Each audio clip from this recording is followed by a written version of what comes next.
Hi ಎಲ್ಲರಿಗೂ ನಮಸ್ತೆ. ನನ್ನ ಕತೆ ನಿನ್ ಜೊತೆ ವಿತ್ ಖುಷಿ ಆರಾಧ್ಯ. ಎಲ್ಲರೂ ಹೇಗಿದ್ದೀರಾ? ಚೆನ್ನಾಗಿದ್ದೀರಾ ಅಂತ ಭಾವಿಸ್ತೀನಿ. 2-3 ಡೇಸ್ ಇಂದ ನಾನು ವಿಡಿಯೋಸ್ ಮಾಡೋಕ್ಕಾಗಿರ್ಲಿಲ್ಲ. ಬಿಕಾಸ್ ಆಫ್ ನನ್ನ ಶೆಡ್ಯೂಲ್ಸ್ ಡೇಸ್ ಇಂದ ನಾನು ಫ್ರೀ ಇರಲಿಲ್ಲ. ಸೊ ಹಾಗಾಗಿ ನಾನು ವಿಡಿಯೋ ಮಾಡೋಕ್ಕಾಗಿರ್ಲಿಲ್ಲ. ಇವತ್ತು ನಾನು ವಿಡಿಯೋ ಮಾಡ್ತಿರೋ ಕಾರಣ ನಮ್ಮ ಮನೆಯಲ್ಲಿ ಗಿಣ್ ಮಾಡ್ತಾ ಇದ್ದೀನಿ. ಎಲ್ಲರ ಮನೆಯಲ್ಲಿ ಬೇರೆ ಬೇರೆ ಥರ ವೆರೈಟೀಸ್ ಆಫ್ ಟೈಪ್ಸ್ ಅಲ್ಲಿ ನೀವು ಮಾಡ್ಕೊಂತೀರಾ ಗಿಣ್ಣ. ಬಟ್ ಇವತ್ತು ನಮ್ಮ ಮನೆಯಲ್ಲಿ ನಮ್ಮಮ್ಮ ಮಾಡೋ ಗಿಣ್ಣು ಹೇಗಿರುತ್ತೆ ಅಂತ ಅಂದ್ಬಿಟ್ಟು ನಾನು ನಿಮಗೆ ತೋರಿಸ್ತೀನಿ. ಪಿನ್ ಟು ಪಿನ್ ಹೇಗೆ ಮಾಡ್ತಾರೆ ಅನ್ನೋದನ್ನ, ಏನೇನು ಇಂಗ್ರೀಡಿಯೆಂಟ್ಸ್ ಹಾಕ್ತಾರೆ, ಯಾವ ರೀತಿ ಅದನ್ನ ತಯಾರಿಸ್ತಾರೆ ಅನ್ನೋದನ್ನ ನಾನಿವತ್ತು ಈ ವಿಡಿಯೋ ಮೂಲಕ ನಿಮಗೆ ತಿಳಿಸೋದಕ್ಕೆ ಇಷ್ಟಪಡ್ತೀನಿ.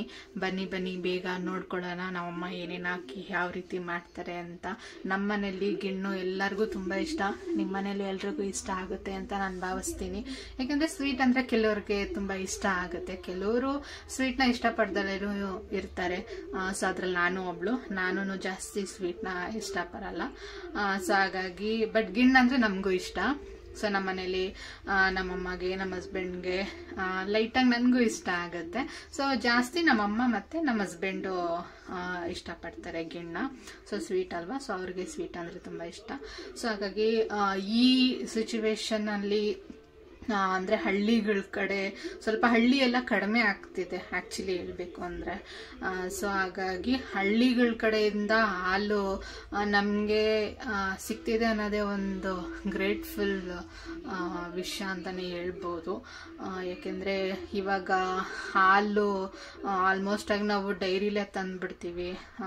ಡೈರೆಕ್ಟಾಗಿ ಮೊದಲಾದರೆ ಹಾಲು ಕರೀತಿದ್ರು, ಹಸುಗಳನ್ನ ಸಾಕ್ತಾ ಇದ್ರು. ಸೊ ಅಲ್ಲೋಗಿ ನಾವು ತೊಗೊಂಡು ಬರ್ತಾ ಇದ್ದೋ. ಬಟ್ ಸಿಟಿ ಸೈಡಲ್ಲೆಲ್ಲ ಅದಕ್ಕೆಲ್ಲ ಅವಕಾಶ ಇಲ್ಲ. ಡೈರಿ ಹಾಲ್ಗೆ ನಾವು ಡಿಪೆಂಡ್ ಆಗಿರೋದ್ರಿಂದ ಗಿಣ್ಣ ಹಾಲೆಲ್ಲ ಸ್ವಲ್ಪ ಸಿಗೋದು ರೇರು. ಸೊ ಸಿಕ್ಕಾಗ ನಾವು ಈ ಥರ ಒಂದು ರೆಸಿಪಿಗಳನ್ನ ಮಾಡ್ಕೊಂಡು ತಿನ್ನೋದ್ರಿಂದ ನಮ್ಮ ಹೆಲ್ತು ಕೂಡ ಚೆನ್ನಾಗಿರುತ್ತೆ.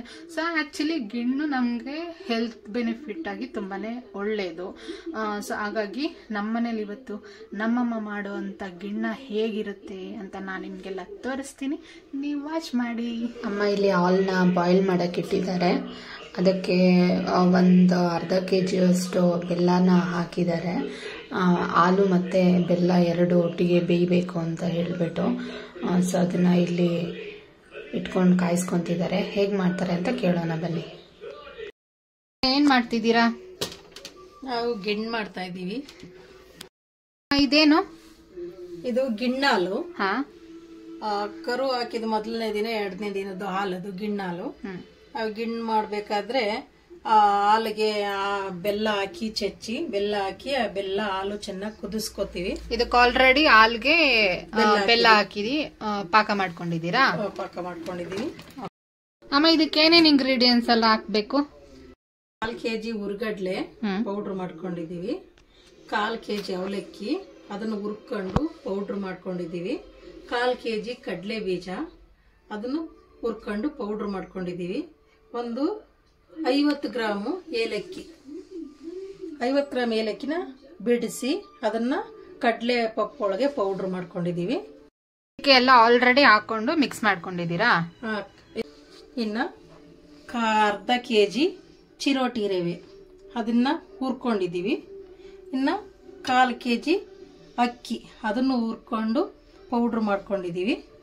ಇದನ್ನೆಲ್ಲ ಹಾಲಲ್ಲಿ ಎಲ್ಲ ಕಾಯಿಸಿ ಚೆನ್ನಾಗಿ ಹಾಲನ್ನ, ಅದಕ್ಕೆ ಬೆಲ್ಲ ಹಾಕಿ ಅದು ಕುದಿ ಬಂದಾಗ ಈ ಪೌಡ್ರು ಫಸ್ಟ್ ಅಕ್ಕಿ ಪೌಡ್ರ್ ಹಾಕಬೇಕು. ಅಕ್ಕಿ ಪೌಡ್ರ್ ಹಾಕಿ ಈ ಥರ ಮ್ಯಾಚ್ ಮಾಡ್ತಾ ತಿರುತ್ತಾ ಅಕ್ಕಿ ಪೌಡ್ರು ಹಾಕಿ ಅದನ್ನು ಫುಲ್ಲು ತಿರುತ್ತಾ ಇರಬೇಕು. ಆಮೇಲೆ ರವೆನ ಹಾಗೆ ಆಗ್ತಾ ತಿರುತ್ತಾ ಇರಬೇಕು. ಅದು ಗಂಟು ಬರಬಾರ್ದು. ಗಂಟಾದರೆ ಅದರಲ್ಲಿ ಬೇಯಲ್ಲ.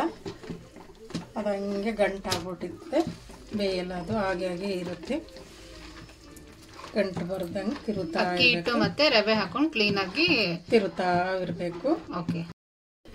ಅವಲಕ್ಕಿ, ಕಡಲೆ ಬೀಜ, ಕಡಲೆ ಪಪ್ಪು, ಏಲಕ್ಕಿ ಪೌಡ್ರು, ಅವಲಕ್ಕಿ ಎಲ್ಲ ಮಿಕ್ಸ್ ಮಾಡಿ ಹಾಕ್ಕೊಂಡಿದ್ದೀವಿ. ಇದನ್ನೆಲ್ಲ ಹೀಗೆ ತಿರುತ್ತಾ ಅದನ್ನು ಹಾಕ್ಕೊಂಡೆಲ್ಲ ಮ್ಯಾಚ್ ಮಾಡ್ಕೋಬೇಕು. ಅದು ಹಾಗೆ ಬೇಯ್ತಾ ಬೇಯ್ತಾ ಬೇಯ್ತಾ ಎಲ್ಲ ಗಟ್ಟಿ ಬರುತ್ತೆ. ಸ್ವಲ್ಪ ಸ್ವಲ್ಪ ಎಷ್ಟಾಗುತ್ತೆ ಗಂಟಾಗದಂತೆ ತಿರುತ್ತಾ ಬರಬೇಕು. ಹಾಗೆ ಅದು ತಿರುತ್ತಾ ಹಾಗೆ ಸ್ವಲ್ಪ ತರಿಯ ಹಾಗಿರುತ್ತಲ್ವ ಅದೆಲ್ಲ ಬೇಯ್ತಾ ಬರುತ್ತೆ. ಅದಂಗೆ ಸ್ವಲ್ಪ ತಿರುಗಿಬಿಟ್ಟು ಉರಿ ಸ್ಲಿಮ್ ಮಾಡಿ ಬಾಯಿ ಮುಚ್ಚಿದ್ರೆ ಹಾಗೆ ಅದು ಅಳ್ಕೊಂತ ಗಟ್ಟಿ ಆಗುತ್ತೆ. ಆ ಗಟ್ಟಿ ಆದಮೇಲೆ ಸ್ವಲ್ಪ ತಿರುತ್ತಾ ಇರಬೇಕು. ಅದನ್ನ ಕ್ಲೀನಾಗಿ ತಳ ಕಷ್ಟದಲ್ಲೇ ಇರೋ ಥರ ತಿರುಕೋಬೇಕಾ? ತಳ ಒತ್ತಬಾರ್ದು, ಕಂಟು ಬಂದರೆ ಟೇಸ್ಟ್ ಹೋಗ್ಬಿಡುತ್ತೆ. ನಿಮ್ಮ ಮನೇಲೂ ಗಿಣ್ಣೇನಾದರೂ ತಂದಿದ್ರೆ ಹಾಲು ಈ ರೀತಿ ನೀವು ಟ್ರೈ ಮಾಡಿ. ಅಮ್ಮ ಮಾಡ್ತಿರೋದು ಹೆಂಗೆ ಅಂತ ತೋರಿಸ್ಕೊಡ್ತಿದ್ದಾರೆ. ಆ್ಯಕ್ಚುಲಿ ನಾನು ಯಾವತ್ತೂ ಟ್ರೈ ಮಾಡಿರಲಿಲ್ಲ, ಸೊ ಹಾಗಾಗಿ ಅಮ್ಮ ಮಾಡೋದನ್ನು ನಾನು ನೋಡ್ಕೋಬೇಕಿತ್ತು ಒಂದ್ಸಲಿ. ಇವತ್ತು ನನಗೆ ಹೇಗೆ ಮಾಡೋದು ಅಂತ ಹೇಳ್ಕೊಡ್ತಿದ್ದಾರೆ. ಆ್ಯಕ್ಚುಲಿ ಸಿಟಿ ಸೈಡೆಲ್ಲ ಗಿಣ್ಣ ಹಾಲೆಲ್ಲ ಸಿಗೋದು ತುಂಬ ಕಮ್ಮಿ, ಹಳ್ಳಿಗಳ ಕಡೆ ಎಲ್ಲ ಸಿಗುತ್ತೆ. ಸೊ ನಮಗೆ ಅಪರೂಪಕ್ಕೆ ಹಾಲು ಸಿಕ್ಕಿದ್ರಿಂದ ಇವತ್ತು ನಾವು ಗಿಣ್ಣ ಹಾಲನ್ನ ಟ್ರೈ ಮಾಡ್ತಾ ಇದ್ದೀವಿ. ತೆಂಗಿನಕಾಯಿ ತುರಿನ ಹಾಕ್ತಿದ್ದಾರೆ.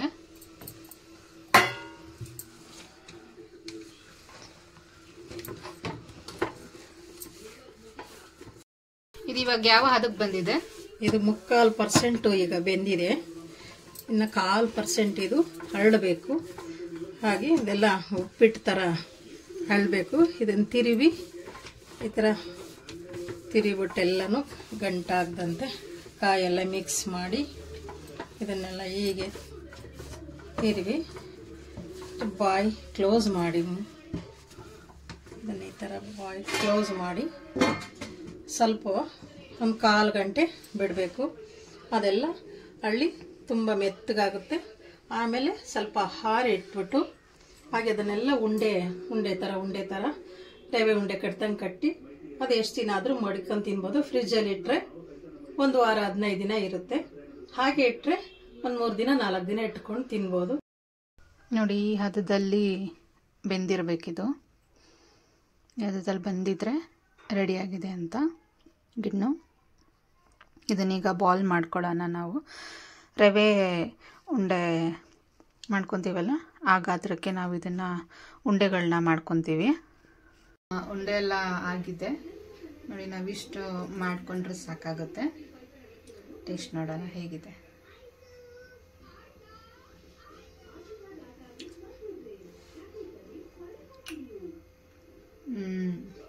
ಚೆನ್ನಾಗಿದೆ. ನಾನು ಸ್ವಲ್ಪ ಟೇಸ್ಟ್ ಮಾಡ್ತೀನಿ. ಈ ಟೇಸ್ಟ್ ಎಲ್ಲೂ ಸಿಗಲ್ಲ ರೀ. ಮನೆಯಲ್ಲೇ ಮಾಡ್ಕೊಂಡು ತಿಂದರೆ ಬೆಟರ್, ಹೈಜಿನಿಕ್ ಆಗಿರುತ್ತೆ, ಟೇಸ್ಟಿಯಾಗೂ ಇರುತ್ತೆ. ಅಮ್ಮ ಮಾಡಿದ ಕೈ ರುಚಿ ಅಷ್ಟೇ ಶುದ್ಧವಾಗಿರುತ್ತೆ. ಈ ಕೈ ರುಚಿನ ಇನ್ನೊಂದು ಕಡೆ ನೋಡೋಕ್ಕಾಗತ್ತಾ? ಸೂಪರ್ ಆಗಿದೆ. ಇದನ್ನು ನೀವು 3-4 ಡೇಸ್ವರೆಗೂ ಇಟ್ಕೊಂಡು ತಿನ್ಬೋದು. ಮತ್ತು ನಿಮ್ಮ ಸ್ಪೆಷಲ್ ಡೇಸ್ಗಳಲ್ಲಿ ಇದನ್ನು ಈಸಿಯಾಗಿ ಮತ್ತು ತುಂಬ ಕಡಿಮೆ ಇಂಗ್ರೀಡಿಯೆಂಟ್ಸಲ್ಲಿ ನೀವು ರುಚಿಯಾಗಿ ಶುಚಿಯಾಗಿ ಮಾಡಿಕೊಂಡು ಮನೆಯಲ್ಲೇ ತಿನ್ಬೋದು. ಸೊ ಈ ರೆಸಿಪಿ ನಿಮಗೆ ಇಷ್ಟ ಆಗಿದೆ ಅಂತ ಭಾವಿಸ್ತೀನಿ. ನನ್ನ ಹೆಚ್ಚಿನ ವಿಡಿಯೋಗಳಿಗಾಗಿ ನನ್ನ ಚಾನಲ್ನ ಸಬ್ಸ್ಕ್ರೈಬ್ ಮಾಡ್ಕೊಳ್ಳಿ. ಇನ್ನು ಯಾರಾದರೂ ಸಬ್ಸ್ಕ್ರೈಬ್ ಮಾಡ್ಕೊಂಡಿಲ್ಲ ಅಂತ ಅಂದರೆ ನನ್ನ ವಿಡಿಯೋಗಳು ನಿಮಗೆ ಆದಷ್ಟು ಬೇಗ ತಲುಪುತ್ತೆ ಅಂತ ಹೇಳ್ತಾ ಇವತ್ತಿನ ಈ ವಿಡಿಯೋನ ಇಲ್ಲಿಗೆ ಮುಗಿಸ್ತಾ ಇದ್ದೀನಿ. ಧನ್ಯವಾದಗಳು.